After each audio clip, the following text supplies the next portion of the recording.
Good morning, guys. Today we're starting off at the Piazza della Repubblica, which is right in the heart of Florence. Now, this is a great place to start your adventures because a lot of the attractions are just walking distance from this square. So, Karolina, are you ready to start exploring Florence? Yes, but first, coffee. Buongiorno. Uno caffè espresso, por favore. Sì.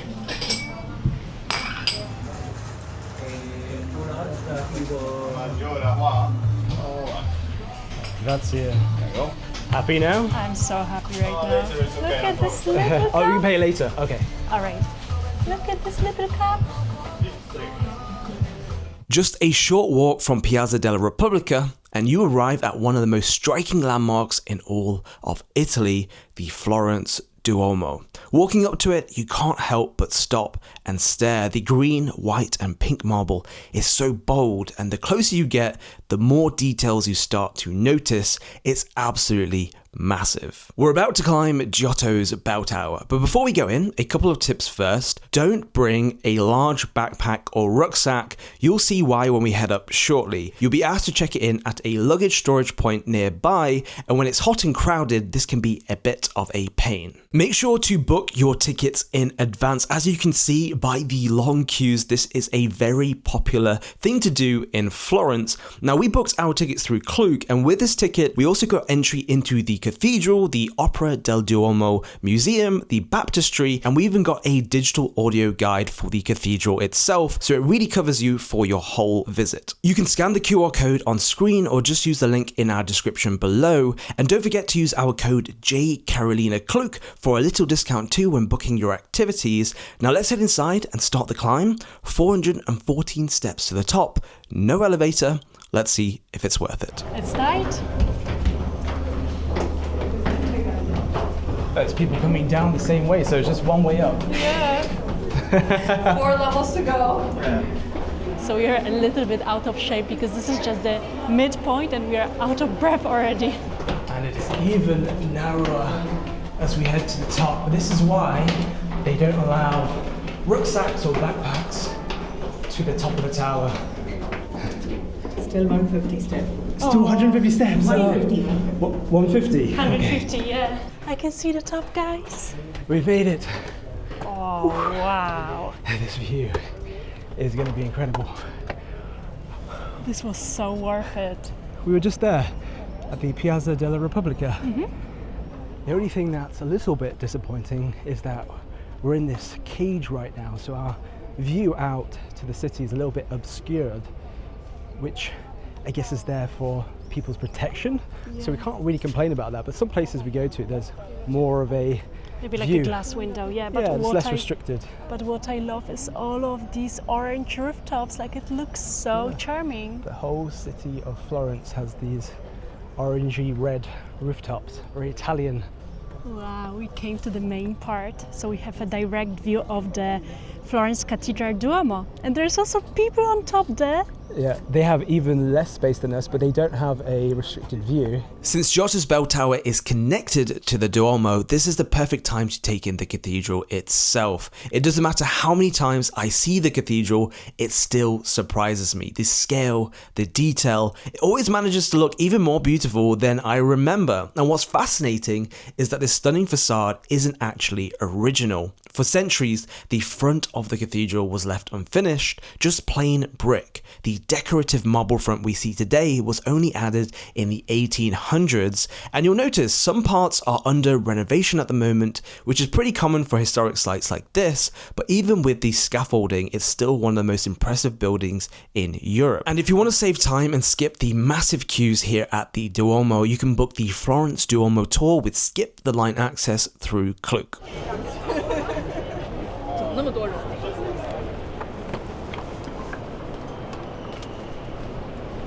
Alright, we've just stepped inside the Florence Cathedral and straight away it feels totally different from the outside. The facade is colorful and detailed, but in here it's open, calm and much more basic. That was intentional. The designers wanted the architecture and the dome to speak for themselves without too much decoration. Right above the original entrance there's a clock and it runs backwards. And what's super interesting is that it's a 24-hour clock that follows old Italian time, where the day ends at sunset. And when you look up, you will instantly spot the most stunning Brunelleschi's dome because it's massive. It's the largest brick dome ever built. You might not spot it at first, but there's over 700 figures in these dramatic scenes of heaven and hell, all pulling your eyes towards the sky. Just outside the Duomo is the Baptistry, one of the oldest buildings in Florence, and right in front of it you'll see the famous Gates of Paradise. These are actually replicas, but they're incredibly detailed. The originals were made by Lorenzo Ghiberti in the 1400s and took more than 20 years to complete. Each panel tells a biblical story from the Old Testament, and the craftsmanship is insane. Even Michelangelo supposedly called them the Gates of Paradise. The real ones are now kept inside the Opera del Duomo Museum, which is included with the Clute ticket we mentioned earlier for Giotto's bell tower. So if you want to see the originals up close, you can, and it's all a part of the same pass. Our next stop was the Galleria dell'Accademia, home to one of the world's most iconic sculptures, Michelangelo's David. But outside, total chaos. There were so many different lines and it was just confusing. Luckily, we had booked through Klook and followed the red line. Fast track, priority, and no waiting. If you want to do the same, we've left the link below, and as always, you can use our code JKarolinaKluk for a little discount. Inside the dell'Accademia gallery, it's surprisingly calm. But what shocked me was how fast it all happened. You walk in, and almost immediately as you turn left, you're in the passage, the Hall of the Prisoners. On both sides, Michelangelo's unfinished sculptures, half-formed bodies still trapped in marble. It's raw, emotional, like the stone is trying to breathe. And then, there he is, David, over 17 feet tall. Michelangelo was only 26 when he carved it from a single block of marble. It's pure tension caught in the moment before the fight with Goliath. Every detail is alive, the veins, the stance, the focus. You don't just admire it, you feel it. Afterward, we headed back towards the entrance and turned right into the musical instruments room. Totally underrated. Antique violins, old keyboards, and a piano built by the man who invented the piano itself, Bartolomeo Cristofori. And just when I thought I had seen everything, there was Stitch, a sculpture made of plaster right there in the museum. A modern, uninspected collab that I honestly loved.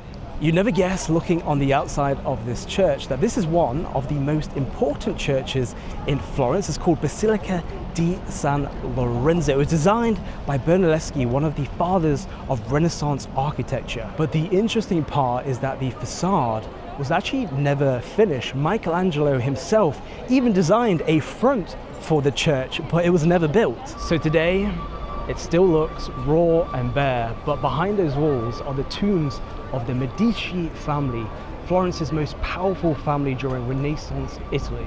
And guys, we have made it to no other than the Central Market. This is where the locals come to purchase their produce, so we'll get a little look into what the locals here in Florence are eating. And just from a quick look inside of this market, they are eating some really good quality fresh produce.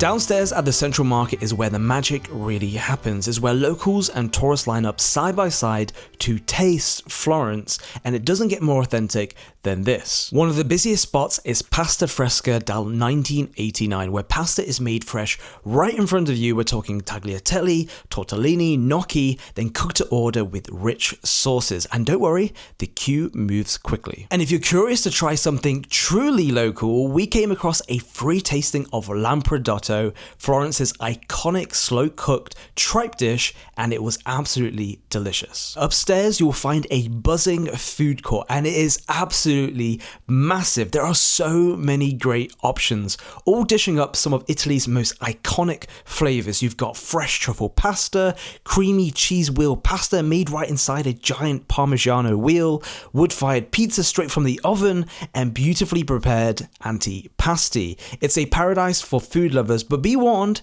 it gets very busy. At peak times, it's shoulder to shoulder with people trying to grab a table or queue up at the most popular stalls, but honestly, it's busy for a reason. Just outside the central market, you will stumble into Florence's famous leather market. Rows and rows of stalls packed with jackets, belts, wallets and bags in every color you can imagine. It's busy, a little chaotic, but if you are willing to dig around, there are some seriously beautiful finds, especially if you're after real Tuscan leather. I actually picked up 2 of my dream bags here. One smaller red one and a bigger black one, and I'm completely obsessed. I paid 60 euros for both, but I definitely had to bargain for that price, so keep that in mind if you are shopping here too. Tuscan leather is world famous for a reason, and this market is a great place to grab something stylish, authentic and genuinely special. Okay guys, after seeing all of that food in Central Market, we are extremely hungry, and you might be wondering why we didn't eat at the Central Market. We would have loved to, but we just didn't have time today, and that's because we are going to be eating at a place called Al Antico, which is a very famous Italian sandwich shop that actually started here in Florence, which is also extremely popular. So we're hoping the queue is not as long as the ones we've been seeing just on this street over here. What is this on our right hand side? This is the Galleria dell'Accademia. Yeah, that's our next stop. And here we are, guys. The queue is not that long. Oh, is this the end of the queue? I think so. Perfect. Looking forward to it.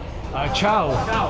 1 tartufo 1 and 1 la summer. We've got the beautiful fresh bread that's steaming away.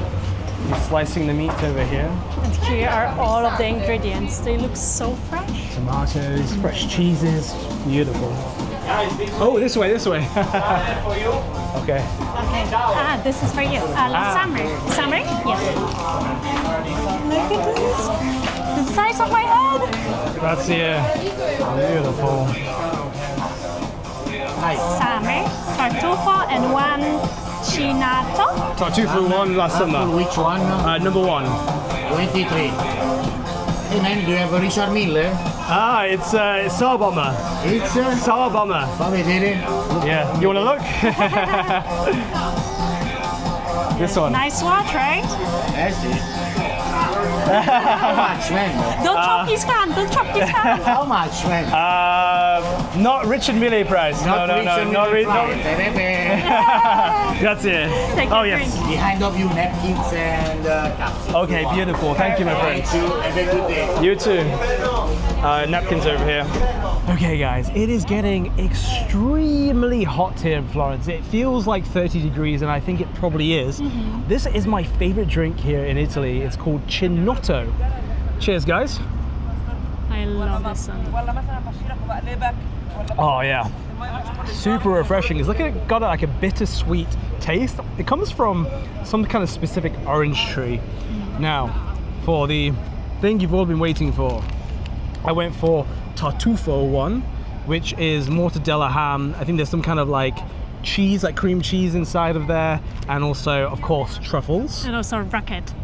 And greens. rucola. Yeah, rucola.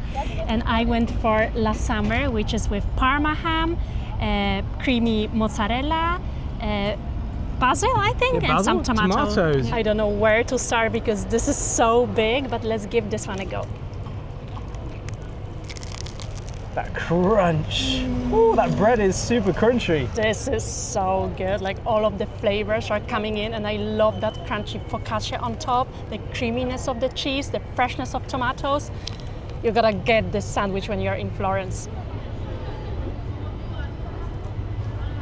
Refreshing, beautiful. Now let's try this tartufo.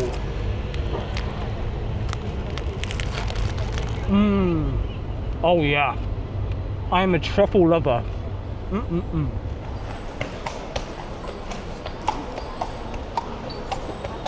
Next up on our day in Florence simply had to be the Uffizi Gallery, one of the most iconic museums in the entire world. And yes, it gets busy. Especially during high season, tickets can sell out for days, so booking ahead is a must. We used fast track entry to skip the line, which saved us loads of time. And as usual, we booked through Klook, and if that helps you too, we've left the link and our code Karolina down below for a little discount. The building itself is shaped like a giant U, which makes it surprisingly easy to navigate. It was originally built as the offices of the Medici family, so it wasn't a museum at all back then, but today it holds one of the most important collections of Renaissance art in the world. At the heart of it all is Botticelli's The Birth of Venus, a painting you've probably seen in textbooks, but in person it's something else. Venus stands on a giant seashell, just arriving at the shore, surrounded by wind gods and soft flowing fabrics.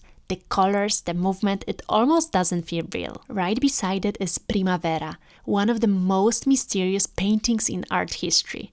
It's packed with mythological figures in a lush springtime forest. Cupid, Mercury, the three Graces, and every detail is symbolic. You could easily spend an hour just looking at that one painting. Once you spot a line, make sure you stop by the Tribune too.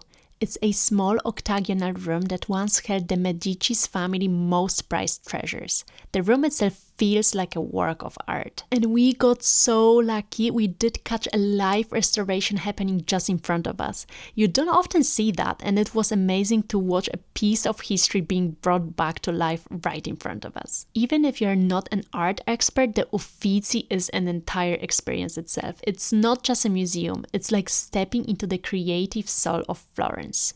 Right outside the Uffizi is Piazza della Signoria, one of the most iconic squares in Florence. It honestly feels like an open-air museum. Everywhere you look, there's a statue, a fountain, a piece of history. There's even a replica of Michelangelo's David standing where the original ones did, right in front of Palazzo Vecchio, the old town hall that still looks like a medieval fortress towering over the square. You will also spot the Fountain of Neptune, celebrating Florence's naval ambitions, and under the loggia a whole lineup of powerful Renaissance sculptures, mythological, dramatic, and full of movement. But what really caught our eye this time was something unexpected. A modern gold statue called Time Unfolding. It shows a young girl holding a smartphone placed right in the middle of all that history. It's striking and kind of poetic. A reminder that time doesn't stop, even in a place like this. They say gelato was invented in Florence, so we couldn't live without trying some. We found Perché, a small family-run gelateria that's been making all-natural gelato since 1939. It's a bit hidden, but the flavors were incredible, from classic favorites to some really unique ones we hadn't seen before.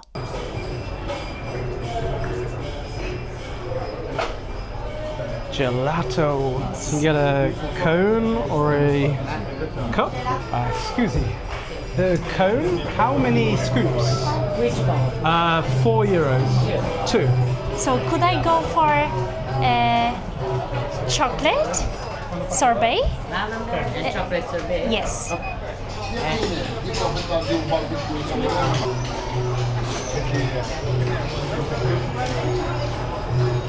Oh, you caught us. Our ice creams are melting, so we have to be very quick, but I went for pistachio and hazelnut. And I went for the unique lavender and chocolate. So good. You can really taste the flavors in the pistachio and the hazelnut, really strong flavors, beautiful gelato.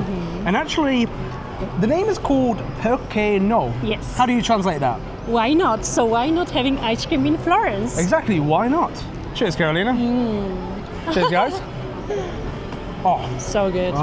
A few moments later. and just behind us, guys, is Ponte Vecchio Bridge, which we're going to be going on shortly, but we had a bit of a freshen up because it is incredibly hot here in Florence, and so we're getting a bit sweaty with our day's activities, and Karolina decided to go in all black, as you do on the hottest day of the week. It's not that smart, I know, but I wanted to be looking nice for the evening. But anyways, we came here because this is the oldest bridge in Florence, and it actually survived World War II, which is just Ooh, insane. really? Wow. Yeah, it's dating back to 1300s, and actually what's interesting is that back then there was butchers selling meat, and all of the scraps they were putting into this river. Into the river? Yeah, so Wow. it's actually a little Imagine bit the disgusting. smell from that. Yeah, I don't want to. So we're going to take a close look because apparently now it's not butchers but all like jewelry shops selling gold. And we have made it to Ponte Vecchio Bridge, guys. As you can see, on either side of this bridge there are many jewelers See all the gold. I love it. We're not buying anything today, are we, Karolina? I did buy my bag, so it's Make sure you enough. don't step onto the onto these pictures. Yeah. So, one little tip with them things: if you step on them, they will try and sell you the painting because you've stepped on it, and so they'll be like, you need to pay for the work. And actually, I think they're quite cheap. Yeah. Like reprints. They're not Yeah. even painted. They're not original. But the funny thing is that we saw someone just step on it, like intentionally, Yeah. and we thought, oh, here we go, he's going to try and make her pay for it. And I think she probably was maybe one of the locals, maybe knows that it's a bit of a scam, let's say, and he just left her alone. But as you can see, this is the reality. You can get some really beautiful shots here. Let me sneak in here. Not a bad view that we have here, Karolina. Yeah, I love Tuscany. So I've spotted this one eyeing up some gold. What are you doing over here, Karolina? It's so pretty. It is indeed. So the funny thing is that I spotted a couple looking at gold. Well, the lady was. She came over, and then the man, the husband, grabbed her by the arm and pulled her away. The same thing I'm going to do to you. You got your handbags today, right? Yes. So Karolina purchased some On the leather market. handbags. And I love it. Was it outside the Central Market? Yes. Yes. So while I was having a little bit of a rest, Karolina was going on a shopping spree. How much did you pay for 2 of your leather bags? 2 bags for 60 euros. So this one is for 30, but I did actually negotiate the price quite a lot. Yeah, and you told them that I have the Indian boyfriend who a lot knows of- all of the tactics. a lot of the sellers are from South Asia, from like India or Pakistan or Bangladesh. So they know how to sell things. We're currently on the hunt for some wine windows. You might be wondering, what are wine windows? Well, you'll see these tiny small windows around Florence. I think there's over 150 of them that have been preserved. And what you can do is you can actually get wine from these windows. They serve you a nice glass of red wine. But the whole idea of it was that back in the 1700s, there was times like the plague where they wanted to limit social contact. A bit like recent times with COVID. I can see people with a glass of red wine in hand. I think I can see it. there's this one over here. So we're at a place called Babé, Babé, yeah. and there is a wine window right here. That's so interesting. There's a menu outside, just right there. The lineup said that's the lineup. Oh, is that over there? Over there? Yeah. okay. Okay. Sorry. All right. We didn't even realize there was a line. We did the same. We did the same thing. Now this is a first, guys. So that's that menu you're talking about. Hello, how are you? Good. Okay, so what would This you is like so to go exciting. for, Karolina? I'm gonna go for rosso. Okay. One. And Uno. for me, could I get the orange wine? Yes, you want to keep the cups or return them? Return them. Look, this is so interesting. So can we pay by our card? Yeah, oh, perfect. So it's digital as well. Not like in the 1700s. 17 euros. Ah, grazie. How many glasses of wine do you sell here per day, do you think? I don't know, between 30 per hour, 30 per hour, wow. more. Depends on, like, if you see the line. Now it's high season for tourists. For sure. This Red is wine so for cool. you. I appreciate that. Thank you so much. You're welcome, have a nice day. Cheers, Cheers. Karolina. As you do, you're going to take a photo with the wine windows here in Florence. All right. All right? Done. Yes. Done. Okay, next person in the queue. You can see it's a very long queue.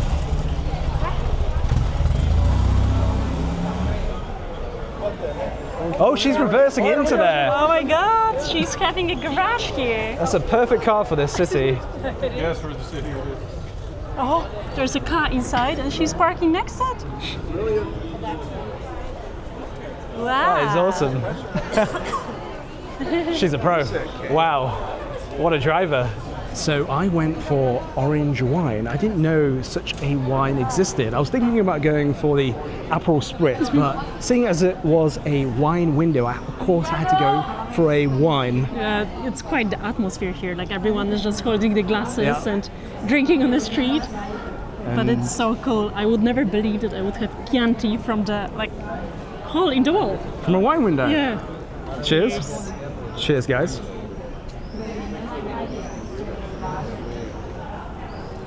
Ooh, that's actually very nice.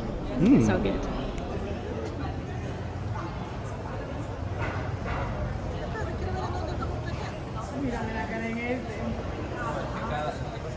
For sunset, we made our way up to Piazzale Michelangelo, one of the best sunset spots in Florence. The walk uphill does take a bit of effort, but trust us, it's absolutely worth it. And we've made it to the top, guys. And it was only like 10-15 minutes. It wasn't that bad.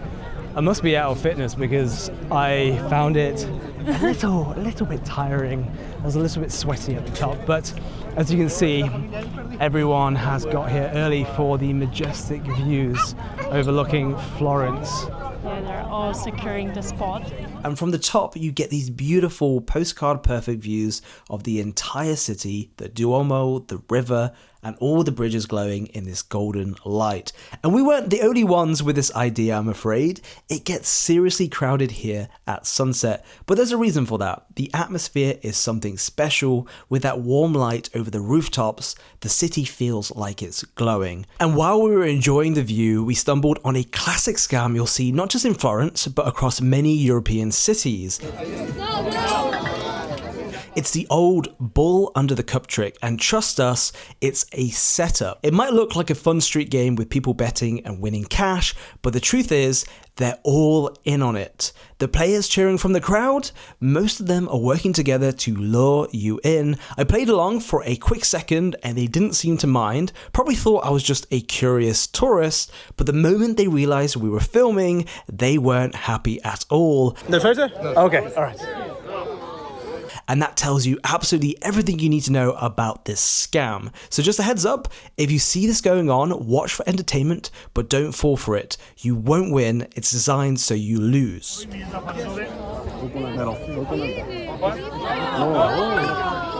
And for dinner, we came to one of the world's best steak restaurants right here in Florence. This place is serious about its meat. As soon as you walk in, you're greeted by massive cuts of steak on display, beautifully marbled, dry aged, and ready to be grilled. We came here for one thing, the famous bistecca alla Fiorentina. It's a thick cut T-bone steak that's a Florentine tradition, and we ordered the scottona version, known for its tenderness and rich flavor thanks to the quality of the beef. And inside the restaurant, there was a nice ambience, quiet, warm, and inviting. The decor was simple but elegant, with wooden furniture, white tablecloths, and wine bottles lining the walls. It felt classic without trying too hard. The steak is sold by kilo, and our rater recommended we go for 1.3 kilos, which came to a grand total of 93 euros. As soon as it hit the table, you could tell this was something special. It arrived sizzling hot, cooked rare as it should be, with just a touch of salt on top. No sauces, no gimmicks, just pure beefy perfection. The size of this thing, Karolina, it is absolutely massive. On the side, we ordered grilled vegetables and fries. Simple, but exactly what you want with a steak like this. The meat was juicy, smoky, and incredibly tender.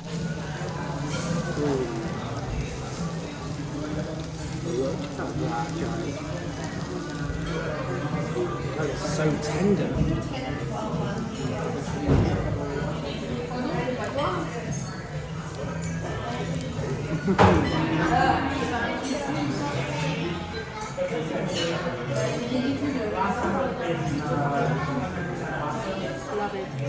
Every bite melted in your mouth, and as you can probably guess, we didn't leave a single scrap behind. And the total bill came to 121 euros and 60 cents, around 131 US dollars. It wasn't cheap, but it's definitely one of those experiences you have to try at least once when you're in Florence.